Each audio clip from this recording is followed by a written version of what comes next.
मेरे पाकिस्तान की माओ, बच्चियों, बेटियों, पाकिस्तान के दानश्वरों, वकला, तालिब इल्म, मेरे आर्मी से ताल्लुक़ रखने वाले काबिल कदर एक सिपाही से लेकर जर्नल तक तमाम मुल्क के जजेस, और फिर मैं मुखातिब हूँ सेनेट के चेयरमैन सादिक संजरानी से।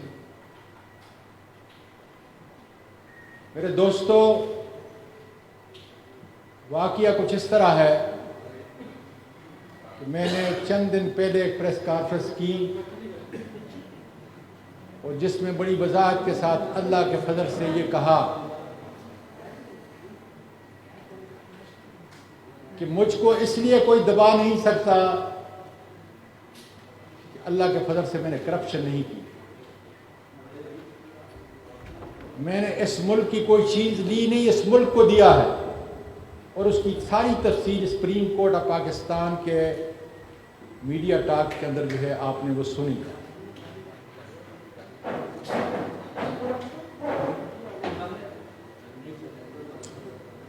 मेरे मुल्क के लोगों, सुनो हमारा मुल्क कितना दूर जा चुका है।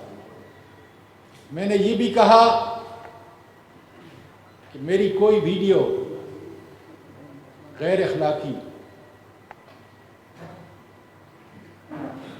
मेरे मुल्क के लोगों के पास, मुक़्तदर हलकों के पास नहीं होगी।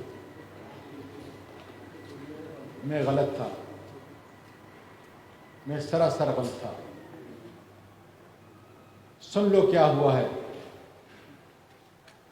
और मुझे शर्म आती है अपनी माँ और बेटियों से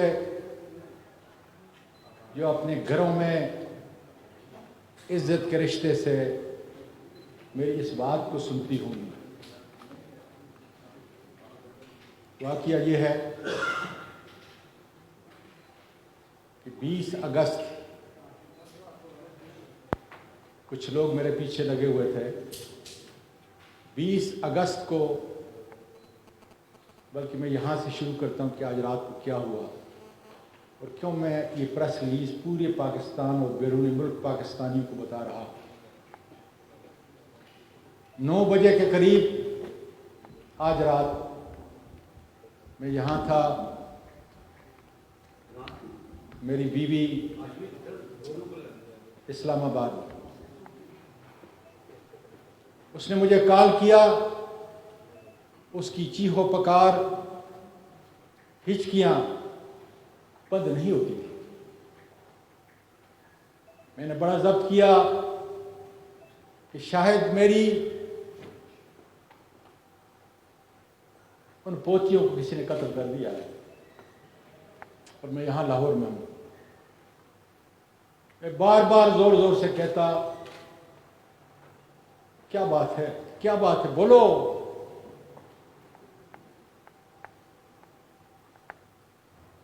से आवाज नहीं निकलती थी, चीखो पुकार के ला। एक दफा, 2 दफा तंग हुआ। ये सिलसिला कोई 4-5 मिनट तक चलता रहा। उसके बाद मेरी बेटी जो अमेरिका से सिर्फ इस वाक़ये के लिए आई हुई है,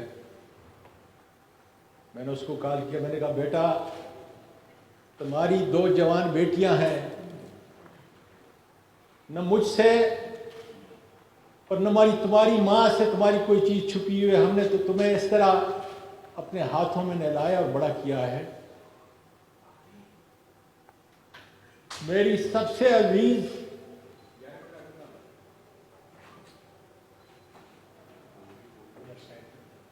अपनी माँ से पूछो कि क्या बात है। मेरा जिगर निकल रहा है इसलिए कि मुझे 3 स्टंट लगे हुए हैं। मेरा दिल फट रहा था। उसने कहा, जरा थोड़ा ठहरो। वो गई, माँ को मनाया तो माँ ने कहा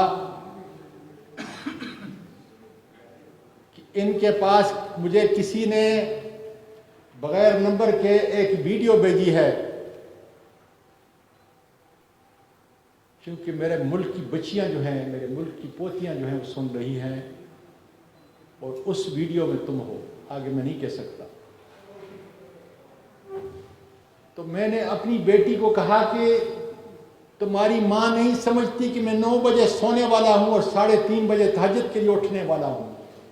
सारी ज़िंदगी मैंने इसके साथ गुजारी है, और इसको पता नहीं कि चंद दिन पहले 13 अक्टूबर की सुबह को जो मुझे उठा के ये गारम ले गए, उस वक्त मेरी वीडियो बनाई।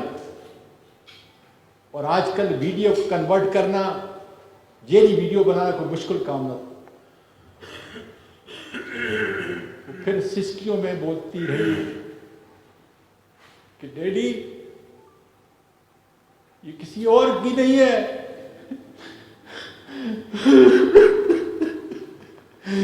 ये तुम्हारी और मेरी मामा की है।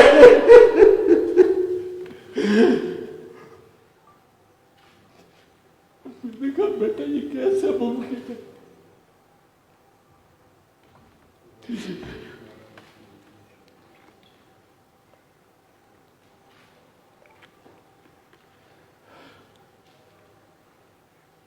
अल्लाह मुझे इतनी क़ुव्वत अता कर कि मैं अपनी कौम का, अपनी बच्चियों को ये पैगाम पहुंचा सकूं।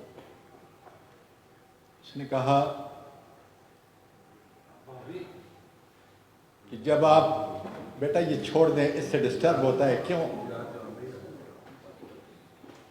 उसने कहा कि जब आप कोयटा गए थे, ये उसकी वीडियो है। सादिक संजरानी साहब, तुम बलोच हो, बहुत बड़ी कौम है तुम्हारी। तुमने अपने तौर पर, तुम मेरी बीवी को अपनी आंटी कहते हो, चाची कहते हो। मुझे पूरा यकीन है कि तुम असली नस्ल के हो, इसलिए तुम इज्जत और एहतराम करते हो। तुमने सुप्रीम कोर्ट की जुडिशल लॉजेस के अंदर अपने से बड़े सेनेटर का, अपनी चाची का तहफ़्फ़ुज़ करने के लिए वहां पे इंतजाम किया, और मुझे बताया कि चूंकि सुप्रीम कोर्ट का कोई जज कोयटा के अंदर नहीं है, इसलिए तुम यहां पे रहोगे।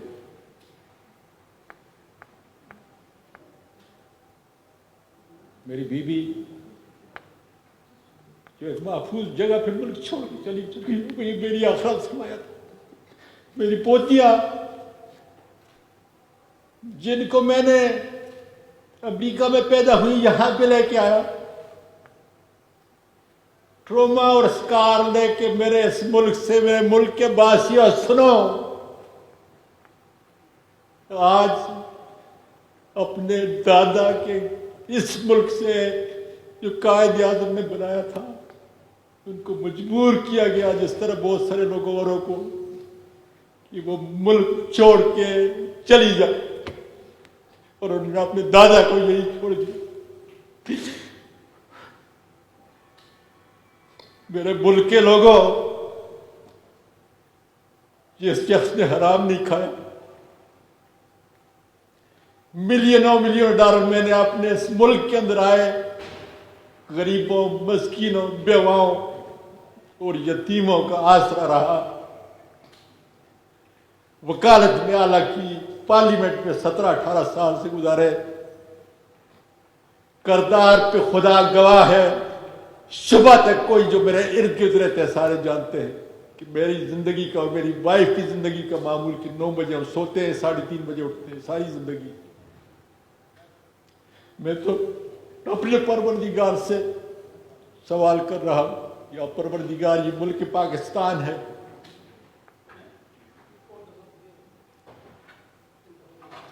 ये मुल्क पाकिस्तान है जिसके अंदर एक खामद और बीवी का तकद्दस और मैं हैरान हूं कि फौज की वर्दी में मलबूस वो दरिंदे, वो काली भेड़ें जो इस काम पे मामूर की हुई हैं कि अगर इसकी करप्शन की फाइल नहीं है, इसकी कोई गैर अखलाकी कोई वीडियो नहीं है, तो फिर इसका और इसकी बीवी के जो है वो निकाल। संजरानी साहब, मैं पाकिस्तानी और पठान हूं, आप बलोच हो, मैं आपके घर में आया, आपने मेरा इंतजाम किया। मैं नहीं जानता, लेकिन इतना जरूर जानता हूं कि ISI के लोगों से तुम्हारा बैठना, उठना, जीना इस तरह है जिस तरीके से बदन एक बदन होता है। मैं पूरे मीडिया के जरिए, पार्लियामेंट के जरिए आपको दरख्वास्त देता हूं कि तुम्हारी चाची को और तुम्हारे चाचे को इस मिल्लत इस्लामिया के अंदर इतनी गिरावट का शिकार बनाया है। क्या कोई मेरी बहन, मेरी बेटी ये सोच सकती है कि उसके घर के अंदर उसका अपना बाप और उसकी अपनी मां, और उस दर्द को देखो कि अगर वो तस्वीरें बाहर चली जाए। इन्होंने 9 बजे जालिमों ने एक अननोन नंबर से मेरी वाइफ को वीडियो भेजी। मेरे मुल्क के लोगों, मैं तो 2001 के अंदर इस मुल्क में आया था कि इस मुल्क की खिदमत करूं। इस मुल्क ने मुझे इतना इतना कुछ दिया, इतनी इज्जत दी, लेकिन क्या ISI की ये काली भेड़ें जिन्होंने इस मुल्क की रवायात को, इस मुल्क के अखलाक को, इस मुल्क के किरदार को तबाह करके रख दिया है, सब ठेके इनके, लोगों को लड़ाते हैं, लोगों को मारते हैं, कत्ल करते हैं। और अल्लाह तेरा शुक्र है कि मेरी प्यारी बीबी जो नानी भी थी और दादी भी थी, मेरी बहू और मेरी 3 पोतियां हिफाजत से यहां से निकल चुकी हैं। किस मुल्क से?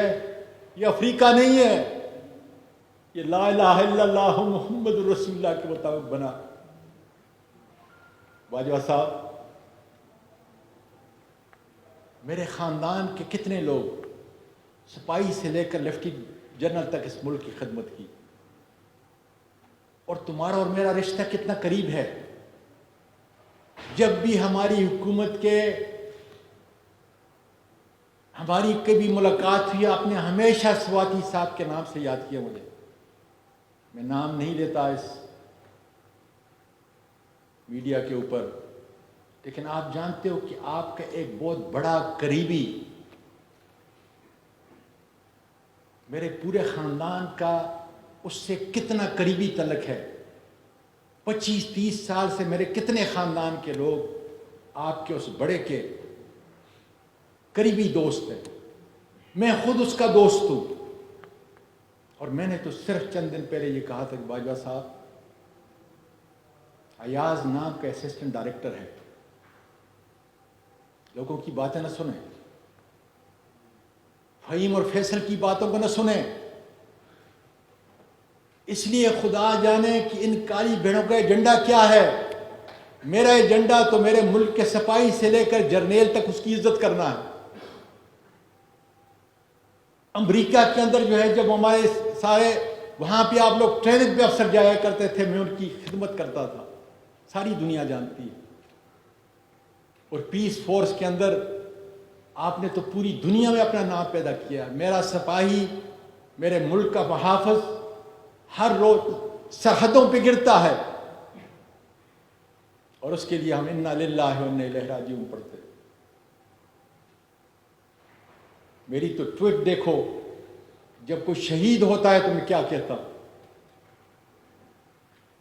और मेरा कसूर सिर्फ यह है कि 16 अरब रुपया मेरे इस गरीब मुल्क का वो माफ किया गया, उस पर मैंने आपको ट्वीट की। वो मेरा तो कानूनी और आईनी हक है। और क्या उसका बदला ये काफी नहीं था? जब एक आदमी करप्ट नहीं है, उसकी कोई फाइल नहीं है, उसकी कोई अखलाकी फाइल नहीं है, दुनिया जानती है मुझे, तो फिर उस मां से, उस नानी और दादी से बदला लिया जाए। जिन लोगों ने ये किया, उस जमीन फट क्यों नहीं गई? मैं पूछता हूं दानश्वरों, वकला और जजेस, जमीन फट क्यों नहीं गई? और कहां पर? सुप्रीम कोर्ट के जुडिशियल लॉजेस कोयटा के अंदर 20 अगस्त को कुरान मजीद देखो पढ़ने वालों, क्या कह रहा है मेरा परवरदिगार आपके लिए और मेरे लिए क्या पैगाम दे रहा है कि इस वक्त के अंदर जो है किसी को इजाजत नहीं होगी, इसलिए कि बीवी और खामन, उसकी तुम वीडियो बना रहे हो। कौम का नौजवान क्या उन मासूम आर्मी के सिपाहियों से लेकर जर्नल तक नफरत नहीं करेंगे कि उसी वर्दी के अंदर ये काले भेड़िए इस मुल्क की अखलाकियात को इतना गिरा दिया है, इतना गिरा दिया है कि लोगों की जबानें बंद करने के लिए ये मासूमों का कत्ल मुल्क से और मुल्क से बाहर भी करते हैं। मेरे पास तो स्वाय इज्जत के कुछ भी नहीं था, इस मुल्क में बड़ा हुआ और फिर सब कुछ इस मुल्क को दे रहा हूं। कौन सा कसूर था? और अब तो अल्लाह का शुक्र है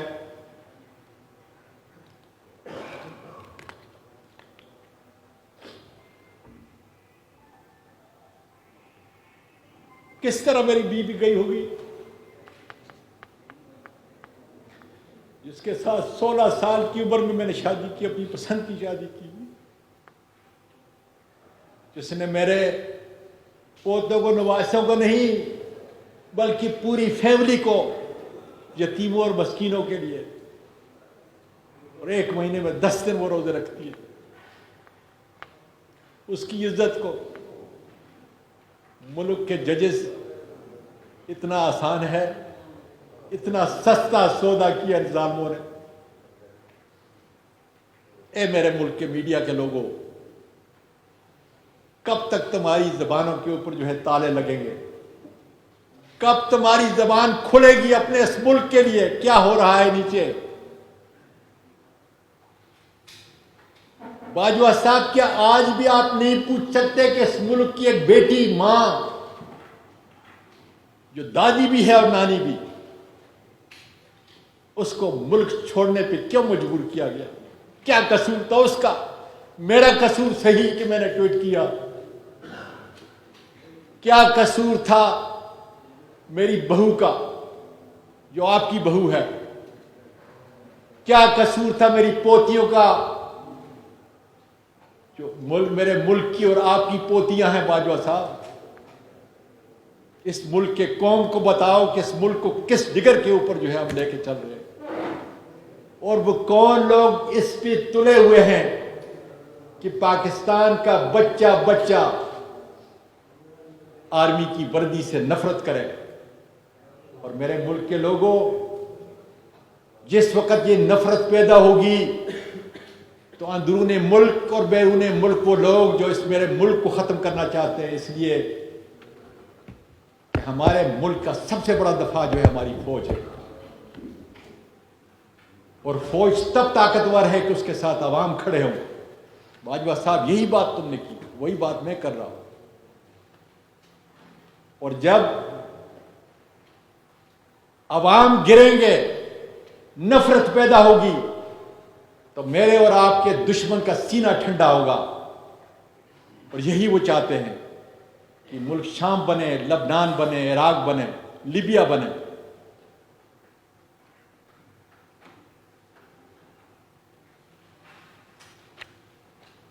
संजनानी साहब, फिर कहता हूं,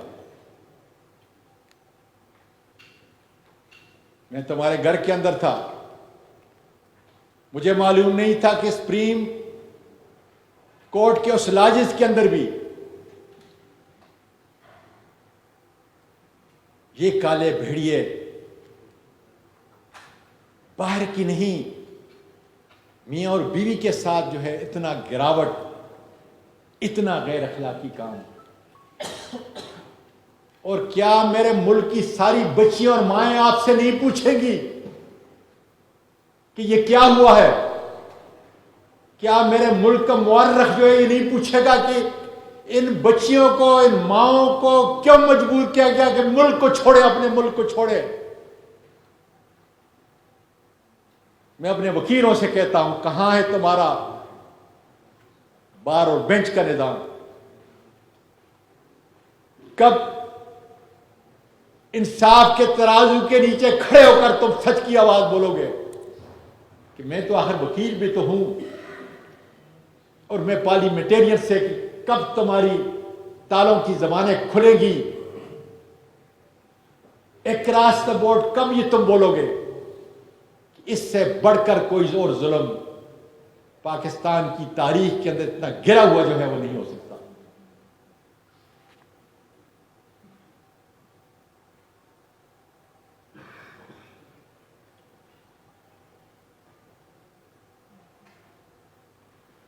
मैं कौम की माओं को कहना चाहता हूं, कौम की बेटियों को कहना चाहता हूं कि इस जुल्म की आवाज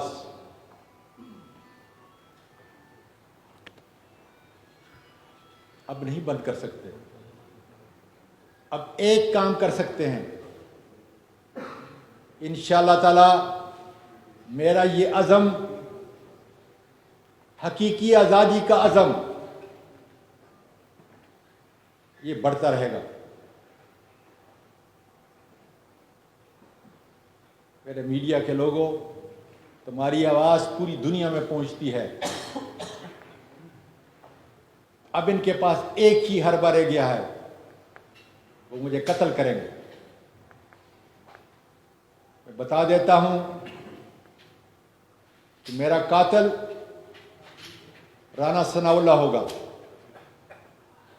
मेरा कातिल मेजर जनरल फैसल होगा, मेरा कातिल सेक्टर कमांडर फहीम होगा। और अगर बाजवा साहब ने मेहरबानी की और अयाज को GHQ ले गया तो उस वक़्त का वाक़या भी और आज का वक्त का वाक़या भी, लेकिन ये ISI के इन काली भेड़ों के अलावा कोई काम नहीं कर सकता। कि अयाज जो FIA का डायरेक्टर है, उसके साथ वो 3 ISI की काली भेड़ें थी जिन्होंने ये वीडियो बनाई, यही ISI की काली भेड़ है। और मुझे अगर कत्ल करेंगे, मैं अपने मौत की दवा नहीं कर सकता, मैं खुदकशी नहीं कर सकता, हराम है। इसलिए इसी मुल्क के अंदर खुदा के फजल से रहूंगा और इस जुल्म का, इतना बड़ा जुल्म, जब आप जाएं घर में सोचें कि क्या कभी पाकिस्तानी माशरे के अंदर आर्मी के यूनिफॉर्म के अंदर ऐसे भी लोग हैं जो मेरे मुल्क की इस अजीम फौज के असली दुश्मन हैं? और क्या बाजवा साहब 5 मिनट के अंदर इन लोगों को अनर्थ नहीं कर सकते कि ये वो लोग हैं जिन्होंने किया है और ये वो लोग हैं जो इस मुल्क को डिस्टेबलाइज की तरफ लेके जा रहे हैं? मुझे यकीन है कि आपका ये कैमरा, आपकी ये कलम नहीं रुकेगी, इसलिए कि अगर रुक गई फिर कोई आज़म सवाती, फिर उसकी पोतियां, फिर उसकी बहू और फिर उसकी बेगम इंसाफ लेडी पांव रगड़ रगड़ के दम तोड़ देंगी, और फिर खुदा जाने पाकिस्तान आपकी सहाफ़त और आज़ाद मीडिया की आवाज़ खुदा जाने क्या होगी। मैं कोई सवाल नहीं लूँगा, इसलिए कि उसका जवाब सारी दुनिया में मेरी बेटियां माएँ सुनेंगी, तो मुझ में मज़ीद सकत नहीं। या परवरदिगार अगर वाकई उस माँ किया है, इस बाप किया है, मेरी पोतियों को जिस कार के साथ भेजा गया,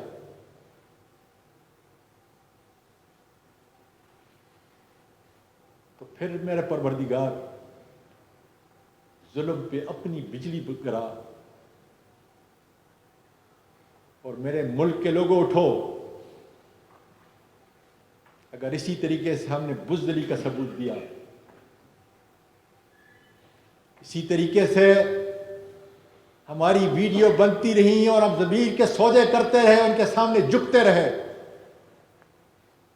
तो खुदा की कसम न सहाफ़त इस मुल्क को बचा सकेगी, न पाकिस्तान की बहादुर अफ़वाज, नहीं पाकिस्तान की अवाम।